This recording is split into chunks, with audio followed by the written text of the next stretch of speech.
राधे राधे, जय शिव भोले। आज मैं आपको बताऊंगी कि मंदिर में पूजा करने की क्या विधि होती है और क्या नियम होते हैं। सबसे पहले तो जब भी मंदिर जाते हैं हमें तो जल जरूर चढ़ाते हैं शिव जी भगवान पे, या जल का लोटा जरूर वहां से भरते हैं। और हम क्या करते हैं, आजकल की जो यंग पीढ़ी है, मंदिर के अंदर सब जगह टूंटियां पानी होता है, वहीं पर ही लोटा भरते हैं जल का। ये सबसे बड़ी गलती करते हो। हमेशा जल का लोटा अपने घर से भरकर लेकर जाएं, और जो पूजा की सामग्री लेकर जाते हो उसके साथ आप जल का लोटा घर से भरकर लेकर जाएंगे। इससे बहुत फायदे होते हैं, ये मैं बाद में बताऊंगी। बहुत लोगों को फायदा होता है इससे। दूसरा है, जब मंदिर में घुसते हो वहां पर घंटी होती है, तो घंटी को 3 बार बजाना होता है। सिर्फ हम मंदिर में जब प्रवेश करते हैं उसी समय घंटी बजाएंगे, वापसी में कभी भी घंटी न बजाएं। क्योंकि जाते समय घंटी इसलिए बजाते हैं कि हम भगवान को कहते हैं कि आपका भगत आ गया।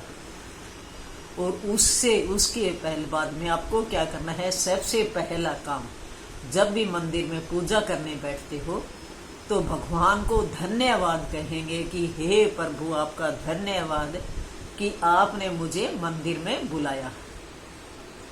और दूसरा, उसके साथ जो है मुझे इतना भी सामग्री भी दी कि मैं इतना सामान आपके लिए लेकर आया हूँ, प्रसाद लेकर आया हूँ, जल लेकर आया हूँ। ये मेरी बहुत अच्छी किस्मत है, मैं बहुत भाग्यशाली हूँ प्रभु, आपका बहुत बहुत धन्यवाद। और मुझे इसी तरीके से अपना बच्चा समझकर मंदिर में बुलाते रहना और अपना आशीर्वाद देते रहना। तो सबसे पहला काम है हमारा भगवान को धन्यवाद करना। मांगना कुछ भी नहीं है भगवान से, कभी भी मांगो मत, कभी भी कुछ मत मांगो, भगवान सब कुछ अपने आप दे देता है।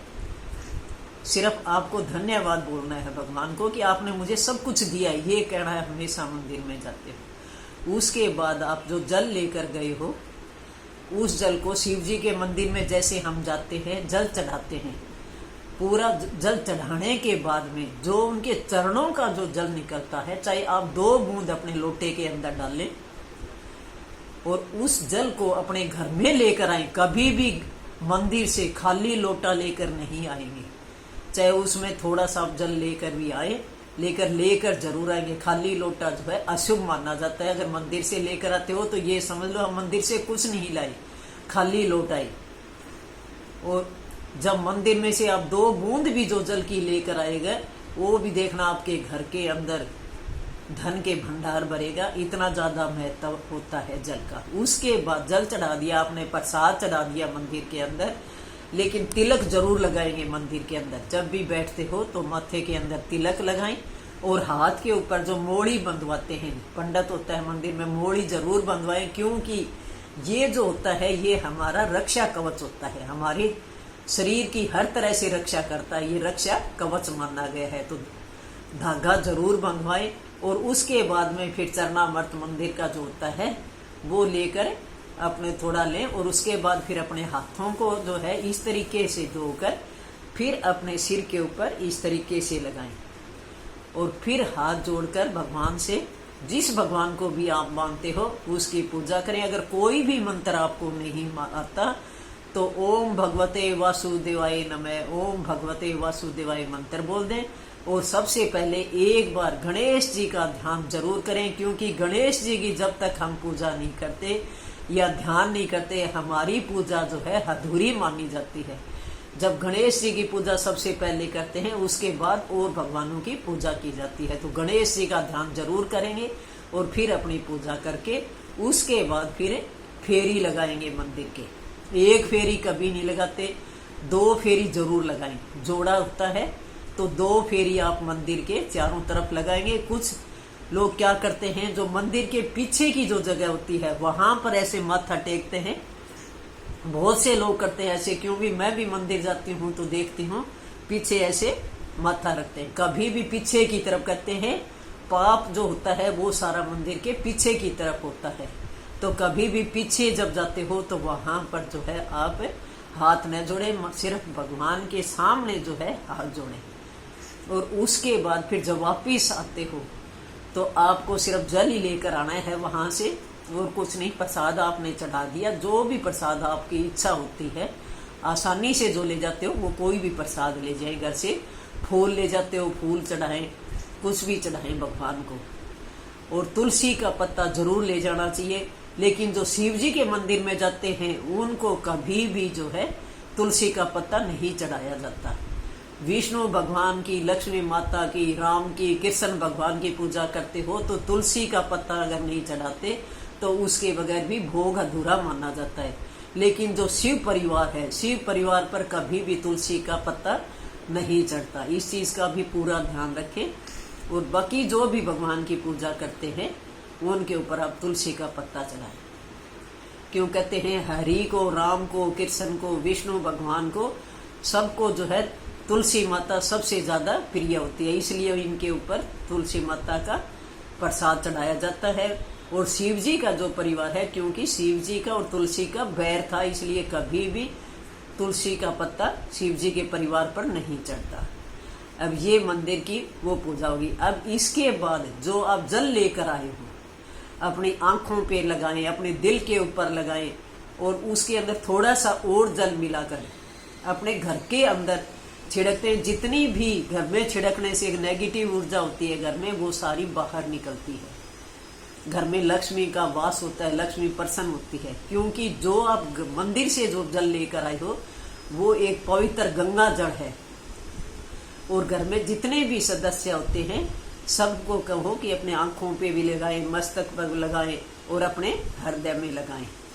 तो जो भी शरीर के अंदर कोई भी कष्ट है, बीमारी है, वो सारी बाहर निकलती है सिर्फ उस जल से। और घर के अंदर हमेशा धन के भंडार भरे रहते हैं, इतना ज्यादा महत्व है। उसके बाद जो आप घर से लोटा भर कर ले गए थे उसका क्या फायदा है। मान लो उस समय रास्ते में कोई भी व्यक्ति किसी शुभ काम के लिए जा रहा है तो उस व्यक्ति का काम जरूर बनता है। कोई भी हो, चाहे घर से बाहर जो भी जा रहा है, जब आप मंदिर जाते हो बहुत से लोग मिलते हैं जब जल का कलश भर कर लेकर जाते हो, और उनके दिल से यही अच्छी दुआ निकलती है कि हे भगवान, मुझे आज से जल का भरा हुआ कलश मिला है, आज तो मेरा काम जरूर सफल होगा। तो वो भी दुआ देकर जाएगा आपको। क्योंकि कई बार खाली घड़ा मिलता है तो मन से एक बार जो है हम गाड़ी निकाल के बेचते हैं कि अरे मेरा कोई काम नहीं बनेगा, ये खाली घड़ा मिला है। तो इसलिए कभी भी खाली लोटा घर से न लेकर जाएं, लोटा भर कर लेकर जाएं। और जब बाद में जब पूजा वहां पर कर समाप्त होती है तो हमेशा क्षमा याचना जरूर करनी चाहिए कि हे प्रभु, मैंने आपकी विधि और विधान से पूजा की है, लेकिन अगर मुझसे कोई भी गलती होगी हो तो अपना बच्चा समझकर मुझे माफ कर देना चाहिए। तो पहले धन्यवाद बोलेंगे और फिर भगवान से क्षमा जरूर मांगेंगे कि अपनी गलतियों के लिए, कि कोई भी गलती हो तो अगर हमारे विधि में कोई भी कमी रह गई हो, गलती होगी हो, तो उसको माफ कर देते हैं भगवान। हमेशा इस विधि से और नियम से जब पूजा करते हैं तो हमें पूरा लाभ मिलता है। और जब भी मंदिर से निकलते हो, जो भी गेट होता है मेन, उसके ऊपर एक बार हाथ जरूर जोड़ेंगे, माथा टेकेंगे, जब पूरी जो है हमारी कामना जो है पूर्ण होती है। क्योंकि कहते हैं कि जो हमारा मेन गेट होता है उसकी दहलीज होती है, उसके ऊपर नारद मुनि खड़ा होता है, उसका पैरा होता है। और अगर वहां पर हम बिना हाथ जोड़े अगर निकल आते हैं तो कहते हैं हमने जितनी भक्ति करी थी उसका फल सारा नारद मुनि को मिलता है, क्योंकि उनको भी यही वरदान मिला हुआ था। तो इसलिए हमेशा जो है दहलीज को जरूर पूजें और उसके बाद पूरी विधि विधान से पूजा पाठ करें। और हमेशा सच्चे भाव से और विश्वास के साथ पूजा करते हो तो हमें पूरा फल मिलता है, जो भी हम भक्ति करते हैं श्रद्धा से मंदिर में जाकर। ये थी पूरी विधि। क्योंकि मैं काफी बार जब देखती हूँ मंदिर में तो कुछ लोग ऐसी गलतियां करते हैं, वहीं पर ही जल का लोटा भरते हैं और उसके बाद वापसी में भी घंटी बजाते हैं, पीछे भी करते हैं। इसलिए मैंने आज ये वीडियो बनाई है ताकि हम भी आगे से इस विधि से जो है पूरी पूजा करें भगवान की, ताकि हमें पूरा फल मिले।